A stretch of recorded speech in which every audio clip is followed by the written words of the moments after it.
Hello and welcome to the Comedian's Paradise. This is the podcast where we speak to mavericks across the comedy and performing world.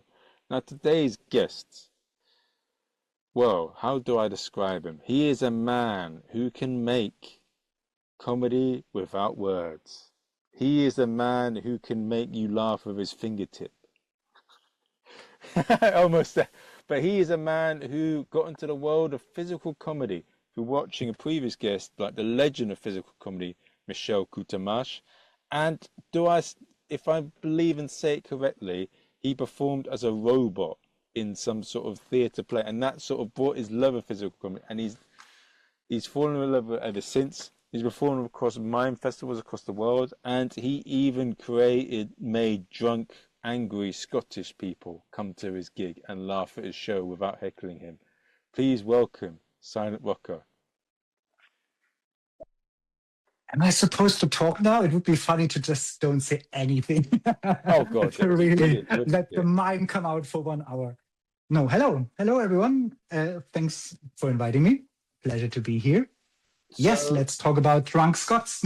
Yes, let's do that. I mean, one thing I like about the Edinburgh Fringe is the deep fried Mars bar, Moss Kitchen, and in all honesty, as I'm a character comedian playing Asian Zorro, the thing that I like the most about it can get mentally, I find, my social skills need a lot of work, especially when I'm in workplace and all that. But I feel that when I'm dressed as Asian Zorro, it's a mask. I can distance myself from people in a way. Like I don't have that.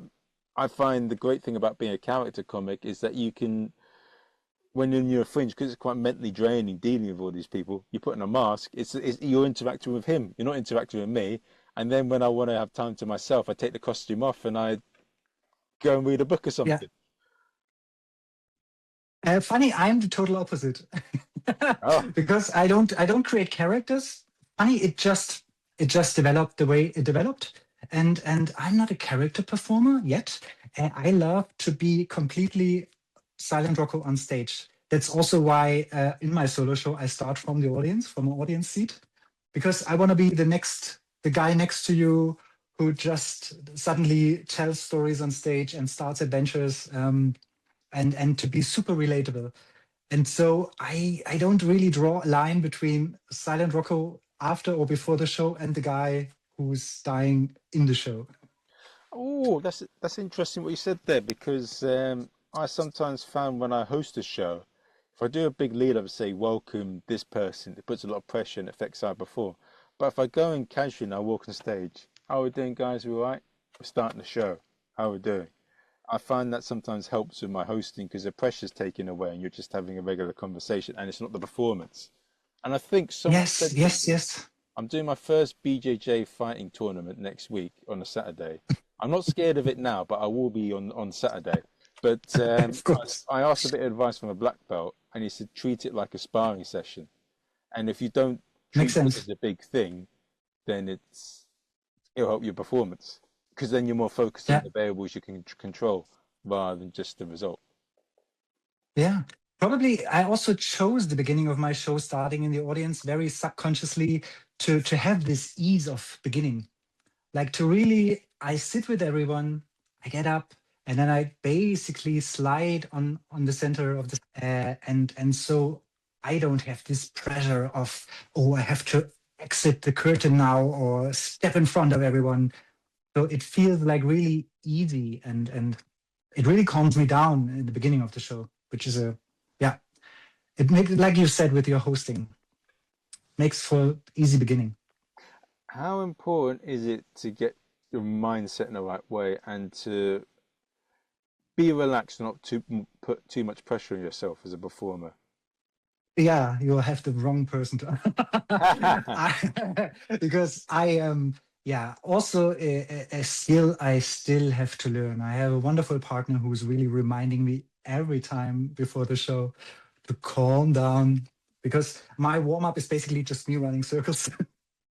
I don't have a warm-up routine. I have just me walking from left to right because I'm nervous. So yeah, I am very nervous still. But on the other hand, I see this kind of almost as a must, because this nervousness before a show is exactly the energy you then take on the stage and transform to your presence and your power. So even 10, 20 years ago, I always said, as soon as I'm not nervous before a show anymore, I will stop performing. And that somehow survived. Do, are stakes important in regards to a show, performance, or success? Because I was speaking to a guest on a podcast. Her name is Arma Benoit, and does a lot of things. She's directing, comedian, comedy producer, and she Yeah. says that one of the things that is the reason for why she did well in university, despite being from a poor and difficult upbringing, in comedy and all these things, is because if you don't have stakes there, it will affect. Yeah, you need to have stakes to perform well. Do you agree, or what are your thoughts on that statement? Can you define stakes for a foreign There has to German be a situation where basic you level can win or English? lose, or there's some sort of risk involved, or some sort of challenge or nerves, or some sort of with whatever you do in life, whether it's a goal or some sort of pressure, some short-term thing. The pressure for me is I want to win the audience over. I really want to connect with them in a show. And this is really a first minute thing. So when the show starts, I want to make sure we are on a level. So they want to go with me no matter what I want to do, no matter where I go. I wanna create this instant connection in the very beginning, so they feel comfortable and they go with me wherever I take them. And this is I think, always my biggest goal, my biggest mission, to create this connection. One of the things that I want to ask of you, so this is the question I should have asked at the very beginning of the podcast, but we'll say it now. So, Hello, I'm Rocco. Nice to meet you. but for anyone that's listening in right now, what Yeah. made you decide to be a comedian without noises, but with physical movement? I know because Ah. I did a bit of research on you, but for those that haven't done the research, I know. So yeah, let me tell you the beginning. No, I really slipped into this without, it was never too much of a conscious wagering of ideas or where should I go in life, because it really happened naturally.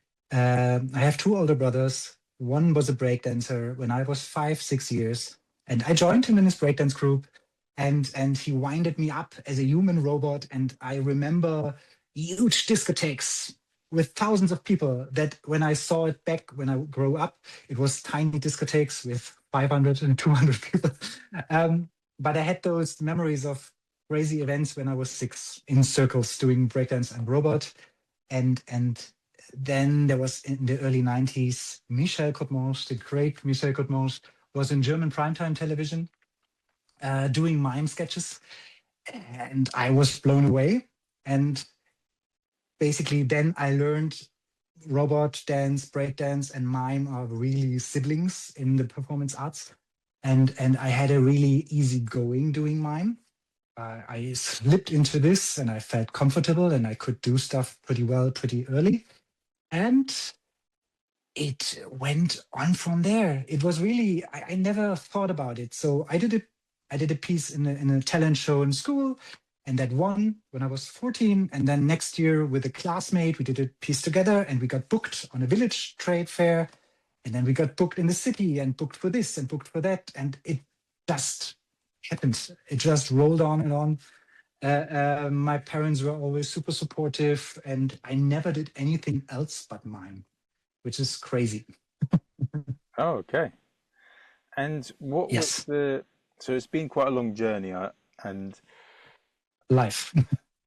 yes, but what was the point?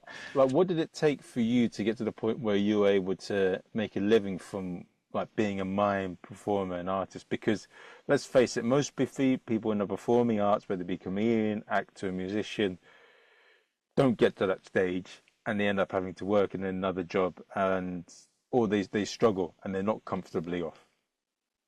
Yeah, I think it was a mix of getting to learn to survive the struggle phases and having phases that bring enough bookings. And so you have this constant up and down curve of, okay, how do I eat next month? And then you have a month of, wow, do I buy 2 or 3 bikes? And you start to get into a rhythm and a flow. It also happened basically. I never gave myself the opportunity to have a good job. It was always like, yeah, I want to do this. I never thought too much about the income side, which is also not a good advice to give today. Because no, people don't listen to me. Have this side job, please. Do stuff that can bring you some money in the times where you cannot perform, like COVID. Um, so yeah, it since when I started and I had this first booking with my colleague, and we were booked already at a village fair. We earned 50 German marks back then, and so earning money was already starting from the very beginning of my mime career, which was crazy. And so it also brought me the first international gig in Switzerland, and I was flying a plane way too early, and it was always like, okay, wow, I come around, I make some kind of living with it, and it was, but it was never the theater side of performances. It was more or less most of the time it was the walkabout acts, the costumed acts, stuff that sells easy on corporate events, on trade fairs. Uh, so this is also a thing I still try to turn around. COVID was a big break because it basically set me back to zero. And so now I'm waddling myself out of this hole again, and I'm still working on it. And I would love to get the focus to the theater side. I wanna survive only with theater, which I'm still not there yet. So yeah, I still have to get out the robot from time to time. Oh, fair enough. What do you call the robot? I have 2 robots at the moment. It's also they are really babies to me. I don't have a big closet full of costumes like my show. I just have 1 solo show at the moment because those are passionate babies that grow with me and they just get better and better over the years. Um, and I have basically 3 walkabout acts, and 1 is an astronaut.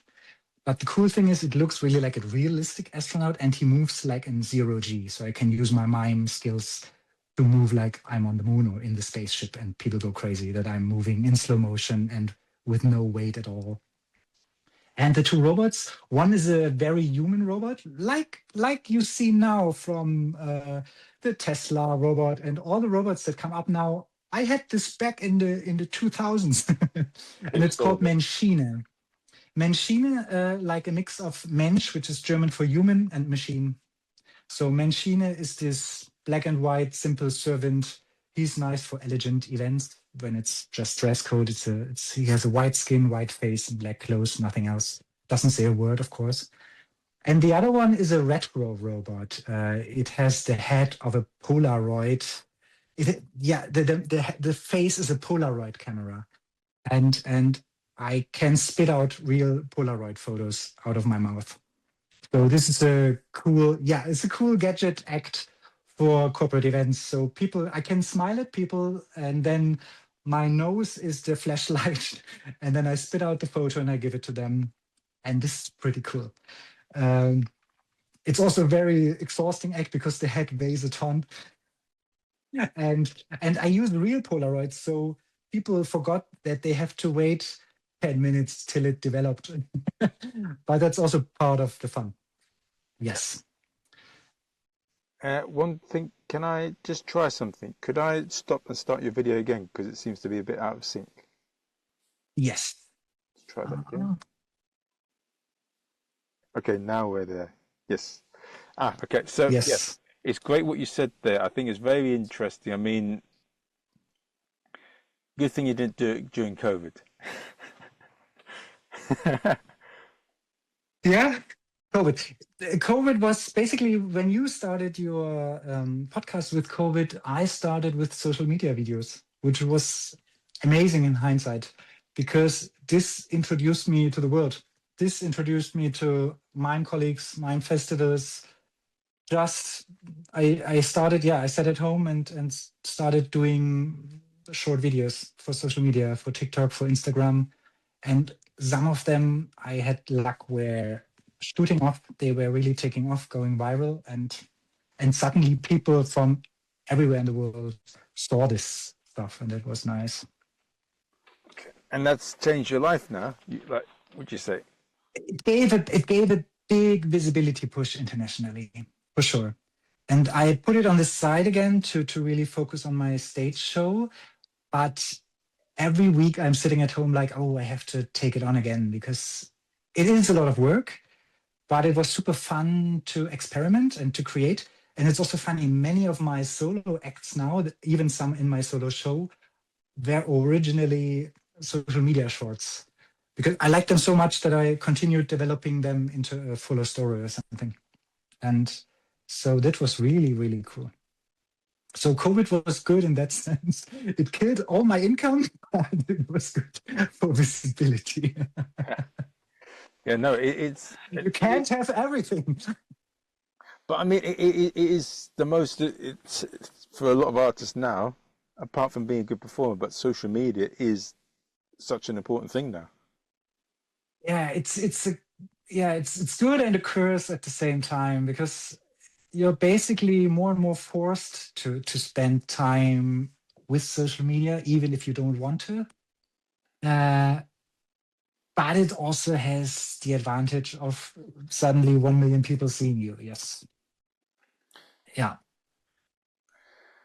Now, you said that most of your knowledge of mime has been self-taught, but you Yes. also studied officially in a mime school. How did that change Yes. things, and what do you think you learning your own learning mime self-taught, what advantages did it give you? Because from my side, yeah, I think it's with a lot of things to true. What don't they say that when you're learning something, if you truly understand something, you've not just got to repeat what you've been taught. You've got to form your own opinion on something and have your own sort of explanation on it to show that you've understood it. Absolutely. Being at the theater school was great. I just stayed for half the time. It was a 3 year education when I left right before the midterm exams, basically. um, because I had more and more bookings coming up, and it was a private school, and the director said, every lesson you're missing now, you have to put at the back. And so you have to stay and pay more. And I was like, yeah, but I want to be on stage. So bye. um, but it was great for getting the grammar, like for understanding the theory behind, like the teachers and the teachings and how you name certain styles, and also to dip into ballet, into acting, into everything else that I wouldn't have touched outside of school probably. Um, but what I like about the self-educational part is that you really, as you said, you form your own style early on. You search for your own things that you like, that you don't like early on. You create your own definitions and explanations, and this can free you a lot because sometimes you see people coming from a certain school and they all do the exact same style that the teacher taught, and Yeah. so they're keeping that style, and it can be an amazing style, and I love watching it. But they will always just carry on the flame from a teacher from 1850, basically. Would you Uh, say, yeah? Would you say you've yeah. got to be like Cobra Kai in that what's it called when Mr. Miyagi was talking to Danielson, he said you got to form your own way in life, and Danielson did. He learned Cobra Kai karate and Miyagi-Do karate to form his own version.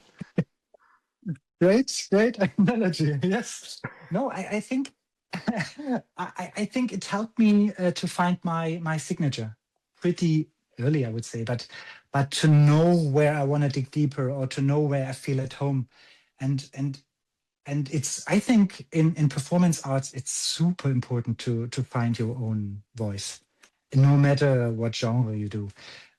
because there's so much of everything out there. And with the internet, you can see so much of everything. So instead of only looking to try to be the best in something, try to be you in something. Then you are sticking out much more easily or much better. And if people connect with your style, you have an audience for life, basically. A lot of comedians are scared to take that risk because all the bigger opportunities, well, not now because of social media, but a lot of the times before, and even to the extent now, like it's controlled by TV people, agents, big comedy club bookers, and they do what they see other They people want have to play done, it safe. Yeah. and they follow the procedure, as you said, actually, with the derivatives, and they see that that's the way to do it, and they're scared of taking a risk.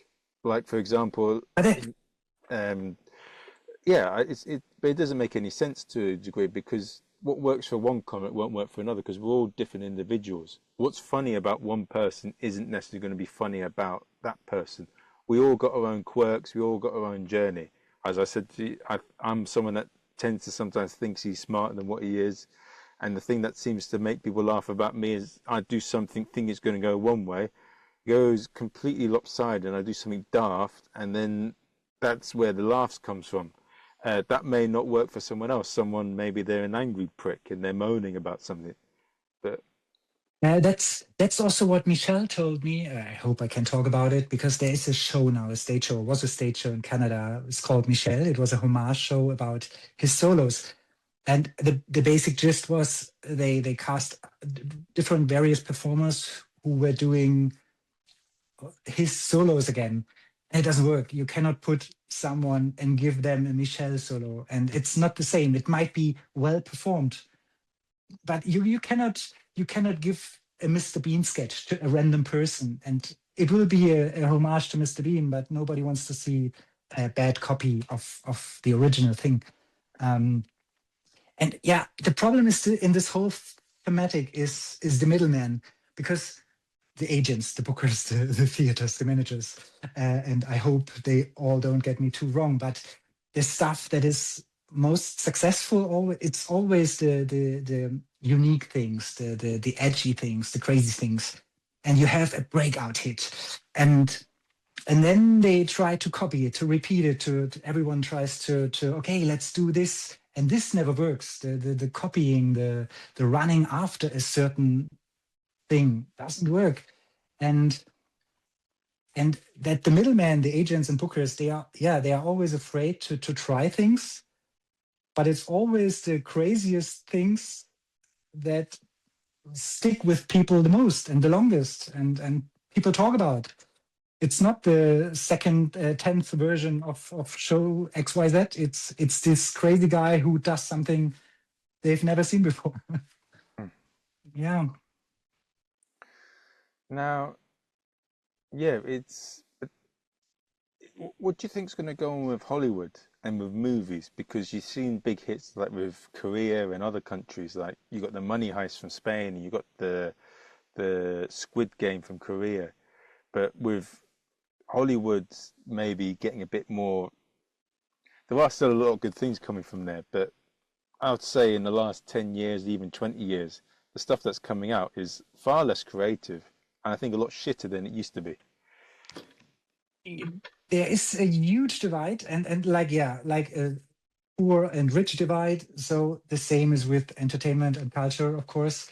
And there, even with AI now being more prominent, the shit side of things will grow exponentially.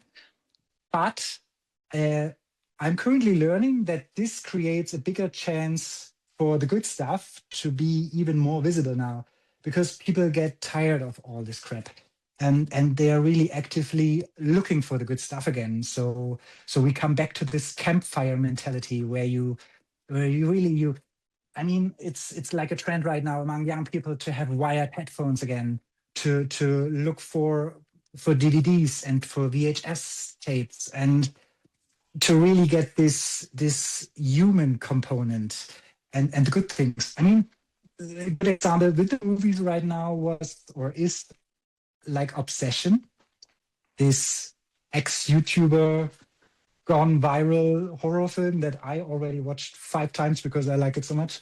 And it's a guy who did YouTube comedy skits, and he made a movie with less than $1 million, and it exploded in Hollywood. And I think, yeah, we have more and more crap, but this stuff has their time now to happen. And so I'm still kind of hopeful. It will be really two sides, and the battles will get more dirty in the future. Um, yeah, hard to tell. It's really hard to tell, but I hope for people to feel that there's something lacking in most of entertainment. They don't connect to anything, leaves you cold, and yes. I'll only say one thing on this, Rocco, and this is going to sound slightly disturbing, but you made it sound like a porn movie. When you said that it's going to get dirty. Oh, sorry. See, a German trying to speak in English. No, I'm joking. I don't know why I said that, but it just. I mean, it's called obsession. Yeah, you haven't seen it, huh? Not yet, not yet. I will do. Not yet. Do you have the link? Yeah, and I have it right here.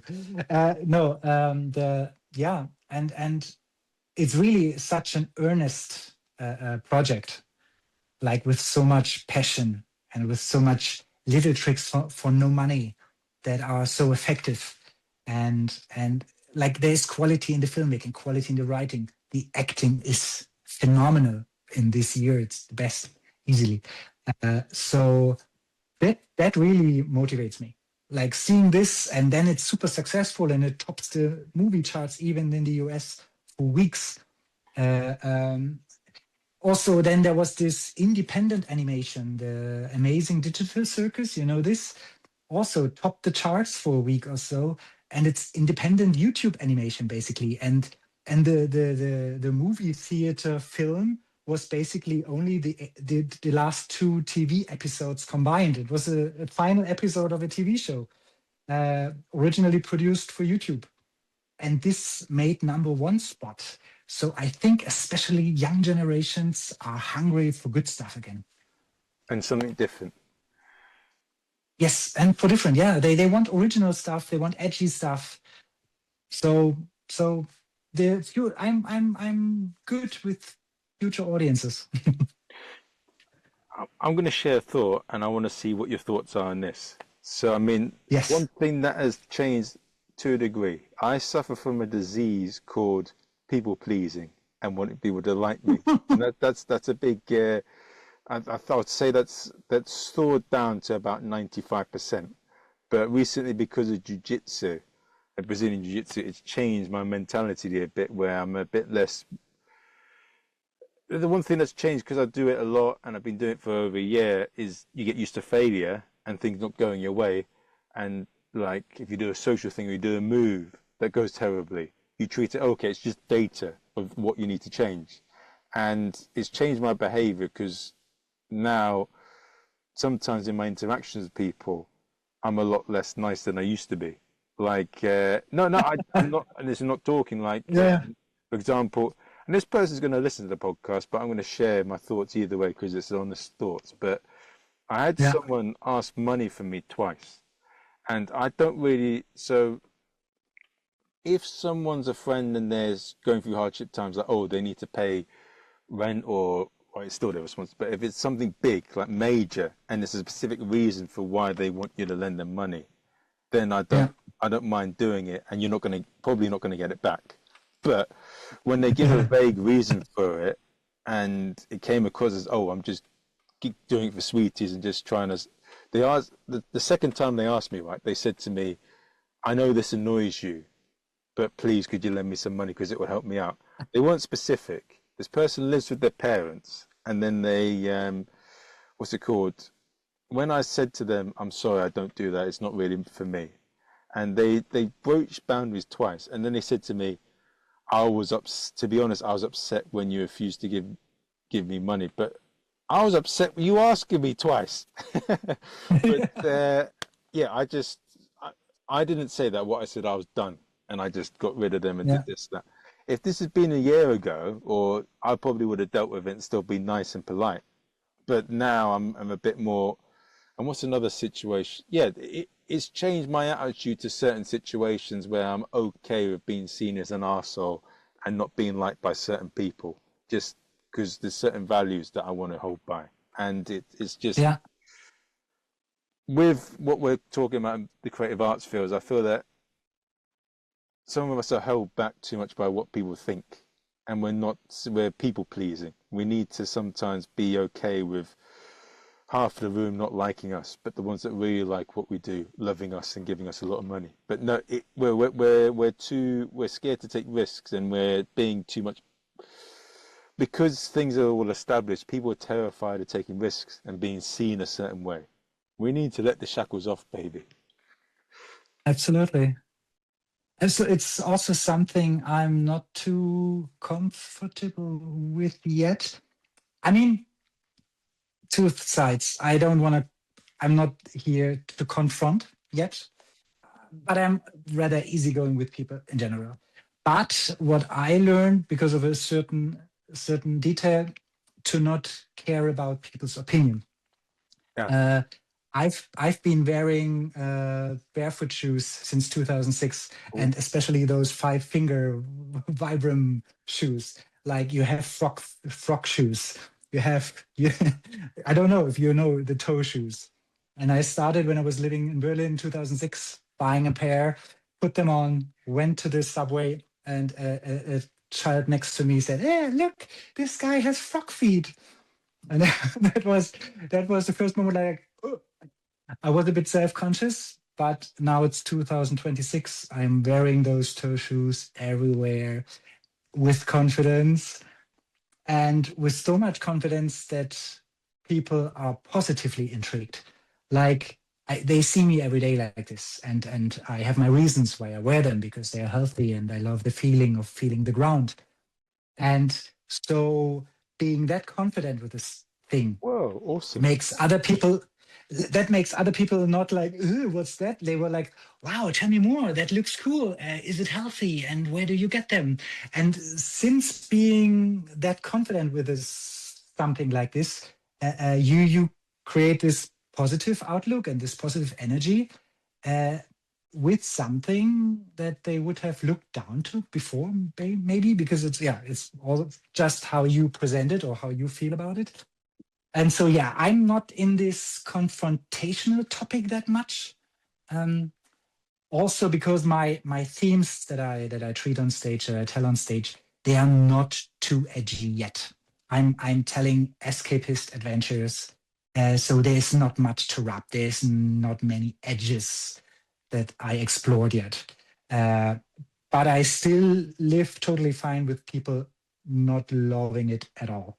I'm I cannot force them, but I always concentrate on the 5 people in the audience that that it changed their lives. Like, you made friends for life, and that's so cool to have people that I connected decades ago, and they still write you. They still want to be up to date. They still ask if you come into their city, because they connected so much with what I did, and this is like the best thing in the world. So I rather really those 5 people, but that's why independence art is small, because it's all for this super strong connections with a smaller audience than being in the nowhere space with millions. Like, yeah, Yeah. I'm working towards that, but there's a mindset that I've thought of as well. I think you should decide what affects you or offends you, yeah, and you should yeah, define whose opinions matter to you or what yeah. affects you. And too many But times we that's the don't thing decide of that. yeah, that's the thing of I have the feeling that happens naturally the older you get. No, I can say it from my 44 years over. And I think every year brings a bit more calmness to the energy between people. Like, I don't care anymore what other people think about anything. I mean, we all have our problems, and everyone has their package on the back, and so I want to be happy with what I do, and if people don't like it or don't want to see it, so be it. But it's yeah, it's another thing as well.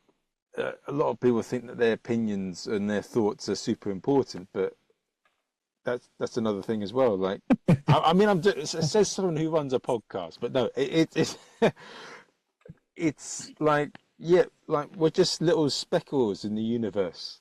Like, yeah, let's not Totally. take our thoughts or ourselves too seriously. In the workplace that I work in now, right? Yeah, it's a nice place, and the only thing is that people try and get on with each other and don't take things too seriously. It's not perfect, but it's one of the in the last few years, it's one of two places where people try and get on with each other and just do their job and be all right with each other. And that seems to be a hard thing to do in a lot of the places I've been in hospitality. They got all of these like Yeah. egos, they got all of these they have these strong opinion. I've had dealt with a lot of strong opinions against me and thinking, I think you are this, so you should think you are this, and they force. But it's like Yeah. it's why don't you just get on with your job and do things? None of us chose to be. Yeah, yeah, right. We all got our own things. You're not bloody David Beckham or like bloody I don't know, the King of England. Like, let's just Yeah. go, shut up and do the work and get on with our lives. Yeah. But that's also, I think that's also a side effect of constant social media, internet. Like you see the push of egos everywhere, and yeah, the self presentation goes through the roof, and creating almost fake personas and having this fake self-esteem, and everyone is like under this weird tension to be someone and to be strong, and yeah, I don't know, I can super easily disconnect from all that. It also it also helps to now live on the countryside. I lived in Berlin for 17 years, uh, and then I followed my heart and moved to the it's like a 4,000 people village, small town now in Austria, and so I'm disconnected from everything, and this is great. I go to the bookings, and then I'm connecting with people, and I can be among thousands, and I can be high energy, and then you come home and you have nothing but your dog and some nature, and this is perfect. This is good to not have constantly, like you said, some weird egos around you. I think it's also maybe a big city problem. I mean, I live in London. Maybe in a smaller village, they're a bit more friendly. I know it's in other cultures, they're a bit more friendly. In here, we Yeah, take yeah, ourselves of too course. seriously. I mean, in the workplace that I'm working in now, they're saying some bloody borderline racist stuff to each other and even like to me. But I realise that that's the only way to survive and how they joke with each other. And a lot of the time, Yeah, it's done in a jovial manner, and it's more important like what's said, how it's said, and the intent behind it, and the way it's delivered. yeah, If you get offended too much by everything, you don't have time to do any work. yeah. And I also learned this modern cynicism is basically a weakness. It's really, yeah, people are afraid to be honest and relaxed, and yeah, it's crazy. Everything has to be high octane. Yeah, it's strange. And I think I often think is, oh, I've had a bad day at work. Who's someone that's worse off than me? And then Yeah, yeah, troll yeah, them. of course. Yeah, that's the root of all evil, like to push on people who are even below you, like giving all your shitty problems to the people that deserve life even less for some reason. Yeah. Uh, Please tell me if I'm talking complete bullshit here, but my I've definitely got a few things that I've got to sort out. I don't. I've probably got ADHD, or maybe there's a bit of autism there. I don't know. There's something. If I really looked into it, I've probably got something. But I don't. Sometimes in the West, I feel that my friend told me that there's a friend of hers, right, that has 8 kids, and she gets £30,000 a year just from having kids.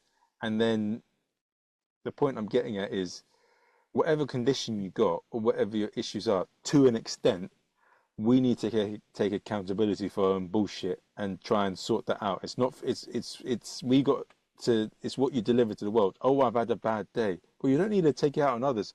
Oh, you got this thing. It's up to you to try and find out to sort out your bullshit. Sometimes like Thank you. I don't like that. Like, yeah, I need. But yeah, there. Your problems aren't everyone else's problems. Sort that out. There is no problem in the world that is a good reason for you to be an arsehole. Yes, definitely, because we all have problems, and yeah, it's always like pushing for some reasons that we all have reasons. We could all be mass murderers if it's about that. Uh, yeah, I also don't like that attitude. It's really there's no reason in the world to be mean to anyone. There's no backstory that gives you any reason to be a bad person.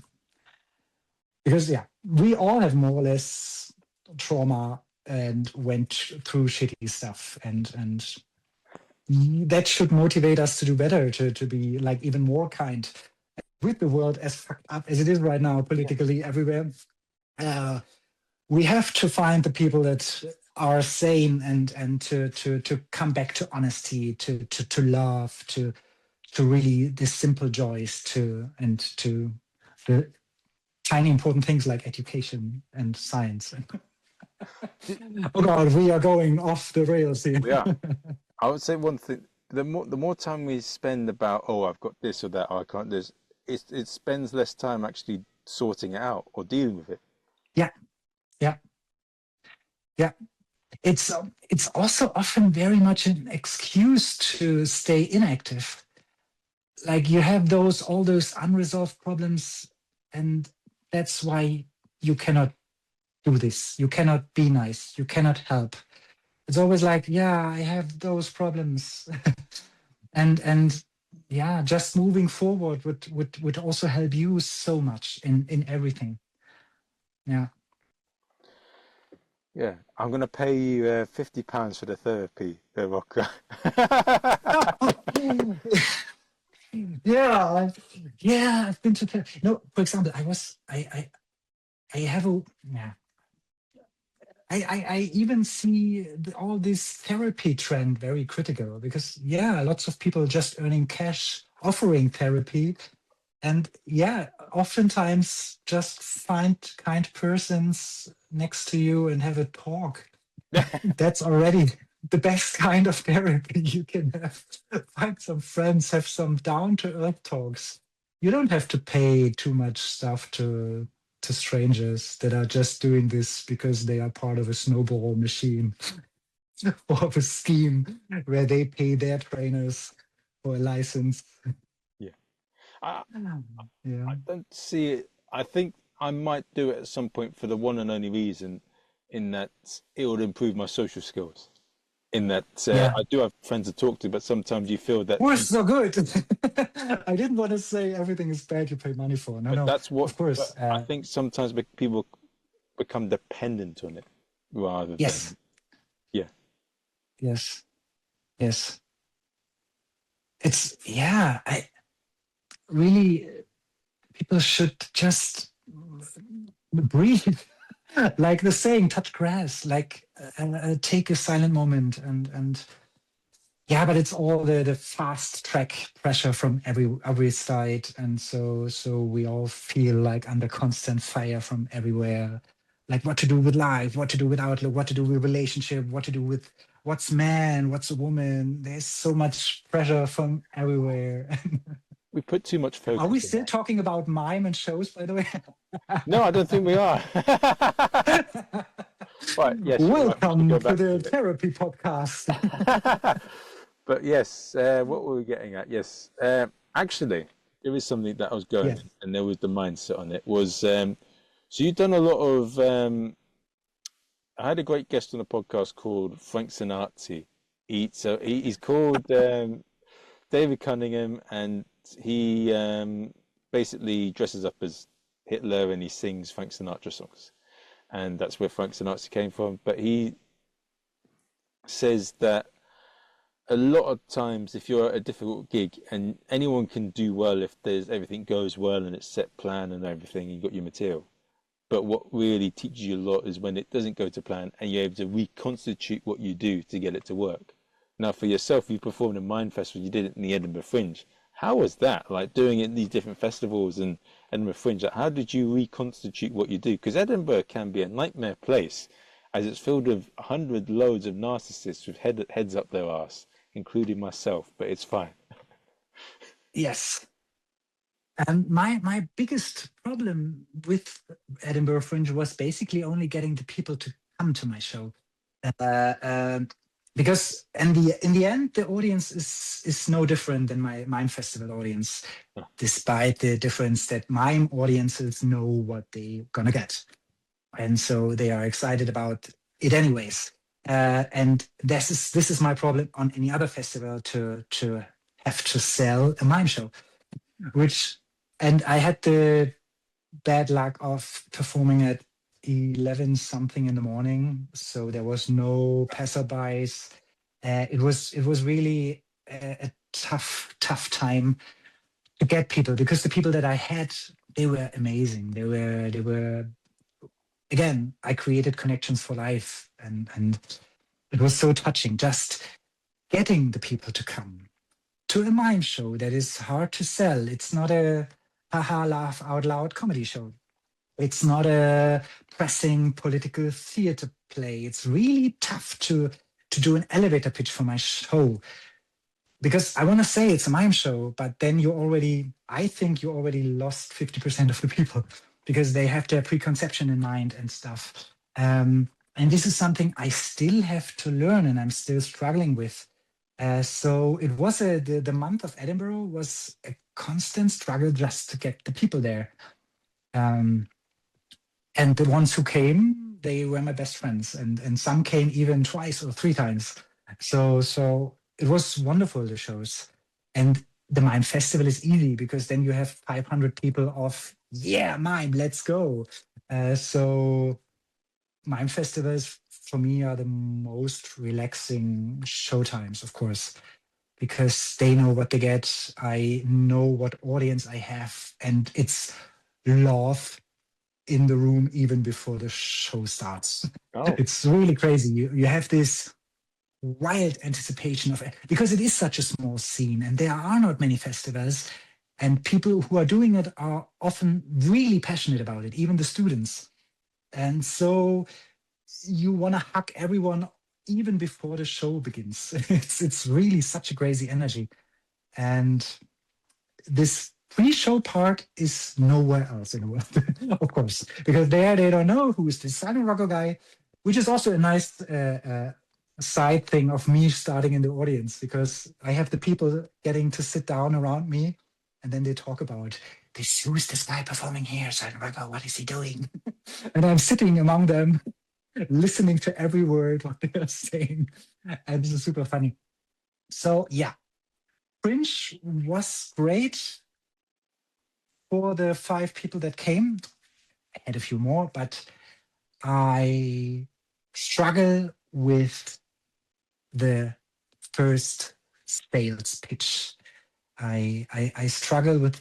I took mine off a poster for a time. I renamed it for a while. I'm still experimenting how to make people come and put all ideas or preconceptions aside, but still being interested enough to what this guy could do. Yes. okay. So it was you built what you said there about the Edinburgh Fringe is very interesting. That, and I think we're so focused on social media and getting followers online, but when someone's seen you perform and do well and they follow you, that relationship's 10 times stronger than someone who's watched your video online and then followed you. There is worlds between live and video. I cannot stand my own videos, even the full show of this exact show that I love to death. I hate the video of it. I hate the recording, and I hate to send out recordings, because festival, they often want the whole video, not just the trailer. And then you send it out with this bad feeling of, you would love to say, yeah, but live, it's so different, because it is. And live, it's magic. Live, you touch people, you create a bond, you have this. That's why I do live theater. That's why I love this job so much. That's a certain energy and wonder and emotion, amazing. It's just amazing. and you cannot capture this, which is also cool for us because you everyone can record it. It's not the same. You have to see it live. How this is something I've heard from a good friend of mine called Tom Little, and he says that the most valuable follower at the moment is to have a podcast follower because of the commitment they have to make. And I've heard this the same as well with Simon Evans saying that his biggest fans were people that came to watch him as a support act during Lee Mack's tour rather than people that have been online. Yeah. What are your thoughts in terms of the investment that follows? How important is the investment that follows taking to follow you in terms of how valuable they are as a fan? Again, let me. Can you rephrase for the poor English German? How important is it the kind of follower you have rather than the number? Yeah, absolutely. The most important thing. I learned that I couldn't care less about the number. And I saw that really well with the viral videos that I had. You suddenly have 10, 20 million views on a video, but of those, nobody cares. They loved what they saw for these 30 seconds, and they liked it and they shared it, and some commented, and the next 30 seconds they are gone and they will probably never come back. And that's why social media following is also like a lottery all the time. Even if you had viral videos, it still is a lottery, and the next video can be dead. And those earnest fans that you create through a live show, it's really indescribable, because I have so deep connections all over the world that started as a spectator performer connection through a live show, and they feel like really strong friendships just because of those 60 minutes on stage. um yeah, I think one of those is endlessly more valuable than thousands of followers, or yeah, people I couldn't care less about. Yeah. And it's also one single feedback of such person can make my week. Like if I had a good show day, and one person writes you that it really was so amazing for them, and they often find words that you didn't even think about, and that blows my brains and touches my heart really for a week. I run around smiling. People think I'm crazy, but really this is my biggest payment for sure. Because then you also have the feeling you really bring something to the world. That if you give one person this crazy hour that they think about even years later, then you really left a mark. And this is crazy. Yeah. Now, for anyone that, yeah, that doesn't get, with the social media age now, everyone's all about the numbers rather than the strength of the connection. Because you could probably make a good, isn't there the 1,000 followers theory or whatever? There's a book, well-known book, where they said if you have 1,000 real fans, you can make a good living from it. I don't know how accurate that necessarily is, but I think, yeah, I've heard so many people say about the strength of the follower is so important.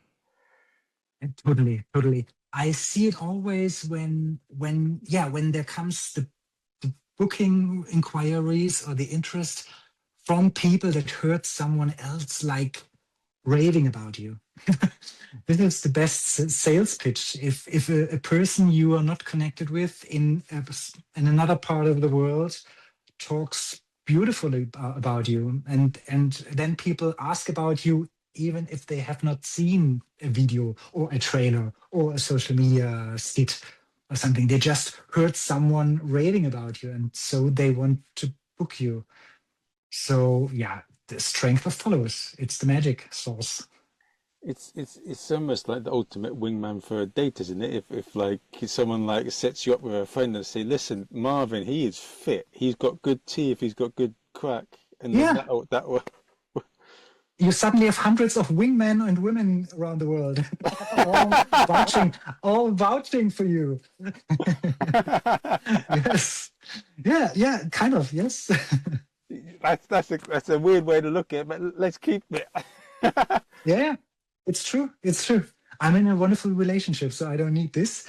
But So anyone that's interested, I'm sorry, but Rocco is off the market. yes, totally. For life. But I am single. Yes, go for Marvin. He's such a cool dude. I just know him for 1 hour, and you should get in touch with him. Yes. So my number is what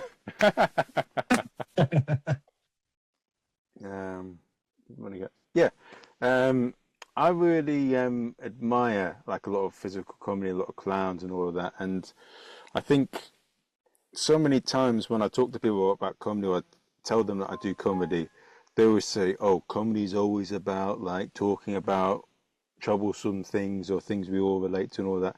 No, that's what TV is telling you. That's what certain things you've seen and programmed to say, and you say it because you want to be in with what's popular rather than your own unique thought, and it's not something that you studied. But at the end of the day, whatever you do that makes people laugh and making the most of what you have is the way to do it. If it's just fart noises, if it's just a funny walk you do, whatever it is, make them milk it like Yeah, like a cow. No, oh, for and God's this is sake, what that's a Fringe. disgusting But image. this is what Fringe. This is what Fringe is good for. I saw so much really fringe stuff there that I wouldn't believe before that it is funny or good or possible. And then you see a show about nothing about or about the most stupid stuff. But since it's done well or written well or performed well, it's suddenly the greatest thing in the world.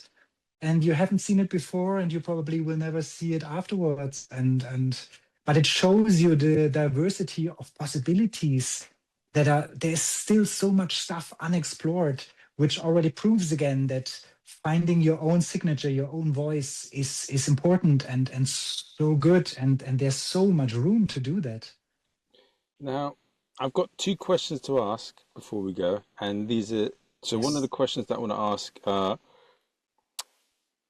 what advice would you give to any artist to ignore the bullshit of the world as a performer and deciding what to focus on? So for myself, one of the biggest mistakes I've made in comedy is, I tried to get into the club circuit, I tried to do sets, I tried to do so many things in comedy, but I've realized more that I should probably focus on the festivals, sitcom writing, doing shows, doing the podcast, rather than trying to get into clubs. And that's more what I should focus on comedy. And it's taken me a long time to realize that. And yeah, focus on being the idiot that I am. But that's what I've learned. And what would be your advice on like not being distracted, focusing on what matters? And from is the question that should ask themselves, what are they willing to work honestly, work 24 hours a day or all day doing to make sure it's good and enjoy doing Yeah. rather than what they've been told to do. But that's the thing. You have to come back to definitely first work on or find what you really what you are about, what your show, what your performance is about. Really try to dig as as deep as possible to really find your slice of the arts world. And then a thing that I didn't do well enough, I think, for too many years is to not go out there, to be shy about it. That's a big mistake I've been doing for way too long. To like be afraid to come across arrogant, or because if you really work on something and if you really have a sense of you have something and you are good at it, then don't be shy to sell it. Don't be shy to really knock on doors and say, you guys are missing out if you don't have at least a look. It's not like, hey, could I maybe please show you a thing I did? No, you have probably the greatest show in the world, and they just don't know yet. So something I still have to work on, and I struggle with, but I think is really important because I see others have much more success than me with it. To be super secure about yourself, to go out there and really knock doors with pride, and present yourself super strong. And just let you know that Rocco has just been arrested for breaking someone's door down.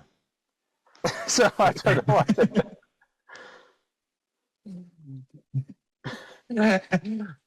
Knock politely. that. Knock politely.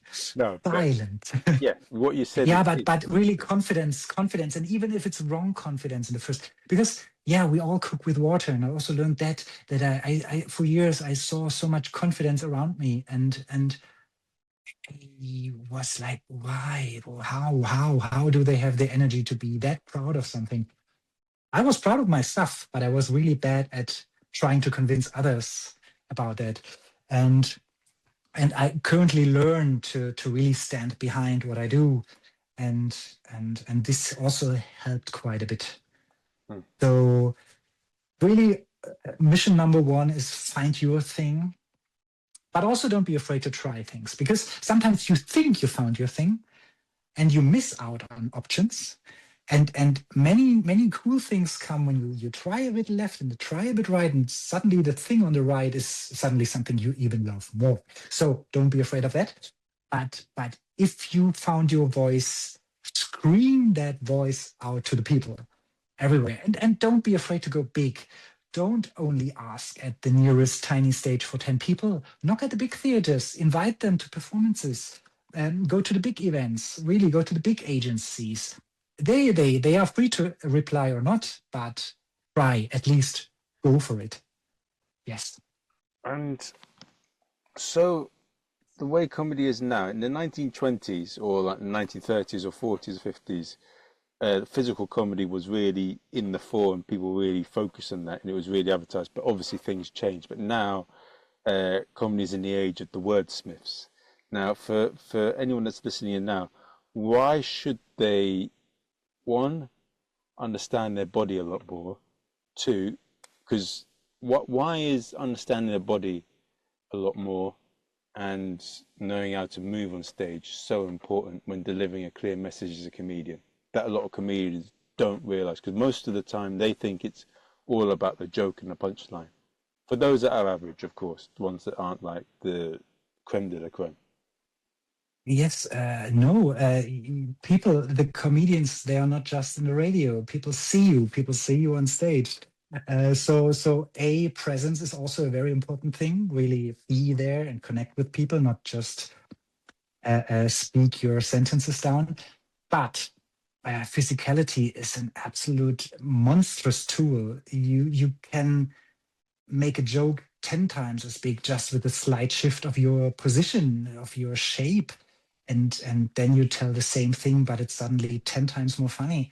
Um, and people watch you say stuff. They have you in their focus all the time. So it would be wasted potential to have like 95% of your body not hone in on the joke. Uh, we are all visual, and especially with comedy, comedy doesn't have any, like mine comedy, we don't have anything else on stage, it's just us. So we should use our fingers, hands, feet, and position and everything, and at least experiment with it. And I would love to see more, even in the stand-up world. And there are a lot of great stand-ups that are more and more working with physicality, and clowns that tell a joke, but it's funny because the way they move while telling the joke, or the way they wear something in a weird way. So, as we said, untapped potential. There's so many possibilities. So why should you be the 150th person just standing behind a microphone? Make a handstand and tell the same joke. Maybe. I mean, the first reverse stand-up comedian suddenly is born, and how funny would that be? So yeah, go for it. And for anyone that's listening now and they want to get in touch with you, how do they get in contact with you? I hope that if they Google Silent Rocco, everything will come up. So yeah, on social media, Instagram is always best for me with Silent Rocco, and my website is silentrocco.com. So put Silent Rocco in the internet and just contact everything that comes up.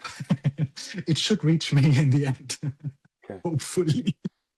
But yeah, look, I hope you've enjoyed Rocco. It's been a A very lot. deep chat and a lot of fun. It's been Thank you. You too. been a fantastic chat and interview. Um, the next guest we're going to have on is Andrew Ellard, who edits scripts, is a script writer focused on sitcoms. I hope you enjoy the episode. Go to that. I think the way the next month or this month's going to go is I'm going to try and get one more comedy club, little comedy club related guest, and I'm going to be at the Fringe in August, doing live shows, but be more focused on like disabilities or characters on the circuit, people doing something a little bit different.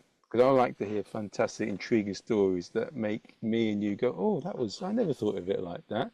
Even if it's completely barking mad, I want to listen to it. But it's more interesting hearing why someone's come up with something than whether they. But yeah, I hope you guys enjoyed the episode. See you guys soon, and hopefully I see you in Edinburgh. Right. Yeah, that was a lot of fun. I loved the chat, Rocco. That Thank was you. great. Yeah, enjoyed it as well. It was great. One thing that I'm going to do is I'll upload the episode this weekend. I'll tag you on social media. Please share it around like a virus. Yeah, of course, of course. Yeah, I'll share it around Instagram, YouTube, all that.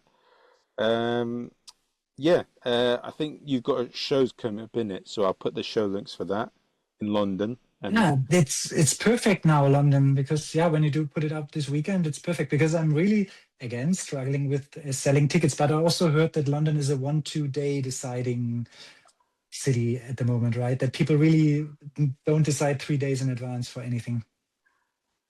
I'm not sure if it's just London, but I think it's a UK thing, or maybe that It's a lot of even people a worldwide last minute now thing. because I of heard COVID. it since COVID everywhere. So I have 4 shows and I sold 8 tickets so far. So I have to do a lot of work. And I will do I will put a trailer ad out there. We'll pay another $100 to Instagram just to send out my trailer. But yeah, When are the dates again? 15th to 18th, next Wednesday to Saturday Okay, I've next got week. my fight on the 19th, but what am I doing on the 15th? I'm not doing anything on the 15th, so tell you what, I'll Just come and let me watch it. know totally before. Yeah, would be nice. But yeah, thanks for coming on. I'm going to upload it this week and been an Cool. absolute pleasure. Yeah, same. Thank you so much. Yeah, bye. Have a nice evening. Bye.